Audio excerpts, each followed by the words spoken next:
Saudara, baru lalu Presiden Indonesia SBY mengkhawatirkan bakal munculnya atau bakal terjadinya Perang Dunia Ketiga. Ya. Kekhawatiran ini sesungguhnya bukan berlebihan. Ini adalah hasil logis dari tatanan dunia ini hari. Jika tidak ada perubahan, maka kemungkinan itu bisa terjadi. Kita tahu bahwa dunia ini selalu ada apa yang disebut the ruling power, kekuasaan yang mengatur. Tidak ada masyarakat apalagi dunia tanpa kekuasaan yang mengatur. Ketika Islam dulu hadir, itu dunia dikuasai oleh Persia dan Romawi. Lalu Islam muncul sebagai kekuatan, emerging forces, akhirnya berhadapan dengan Persia dan Romawi. Islam memimpin dunia lebih dari 700 tahun. Sekarang begitu juga, ya, setelah Islam decline, dunia dipimpin oleh adik kuasa. Adik kuasa siapa? Kita semua tahu. Nah, tapi pertanyaannya bukan sekedar siapa yang kuat, melainkan siapa yang mengatur dan dengan hukum apa. Itu yang poin. Saudara, hari ini dunia diatur oleh apa yang disebut, ditata dengan apa yang disebut power based order. Mestinya kan rule based order. Faktanya power based order, tatanan yang berbasis kekuasaan. Karena kekuasaan itulah yang kemudian mengendalikan aturan, bukan aturan mengendalikan kekuasaan. Maka yang kuat bebas melanggar, yang lemah dipaksa patuh.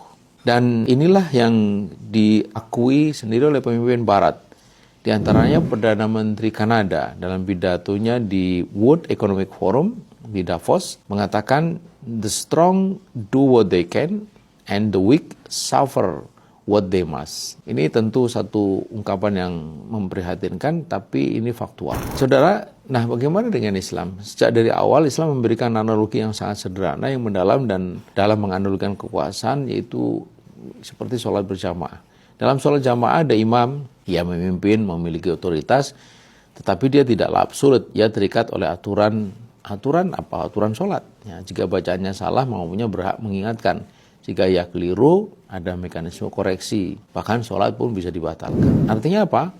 Power itu ada, tapi power mesti tunduk pada rule. Jadi bukan rule yang tunduk pada power. Inilah konsep politik Islam. Khilafah adalah imam bagi umat, bukan raja yang kebal hukum. Khalifah memegang kekuasaan, tapi syariah yang memerintahkannya. Ia bisa dikoreksi, diadili, bahkan diberhentikan jika melanggar hukum Allah. Bandingkan dengan situasi dunia ini hari, ketika negara kuat melanggar hukum internasional, lalu siapa yang mengoreksi? Nggak ada. Dan itulah yang terjadi. Mereka dengan seenaknya masuk ke Venezuela, dia mau caplok juga itu Greenland. Nggak ada. Karena tidak ada imam, hanya ego kolektif negara-negara kuat saja yang mengatur. Maka pidato Perdana Menteri Kanada menyerukan kejujuran agar dunia berhenti living with the lie. Tapi selama solusi ditawarkan masih berbasis kepentingan nasional, koalisi pragmatis, dan kompromi nilai, maka harapan itu tidak akan bisa didapatkan. Dunia tidak akan pernah keluar dari krisis, akan selalu dipenuhi oleh kekacauan. Maka Islam menawarkan sesuatu yang berbeda dari power-based order menjadi rule-based order sejati yang bersumber dari wahyu, bukan dari negosiasi kekuatan. Nah, selama dunia ini menolak Islam sebagai dasar pengaturan global, maka perang dunia bukanlah kecelakaan sejarah, tapi keniscayaan sistem. Dan fakta sejarah membuktikan itu. Siapa yang paling banyak membunuh manusia?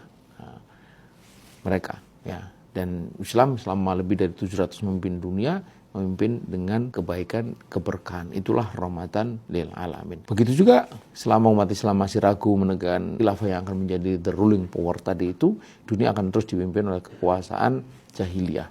Kekuasaan yang satu saja jujur mengakui mereka kuat, tetapi sekaligus mereka tidak adil. Demikian.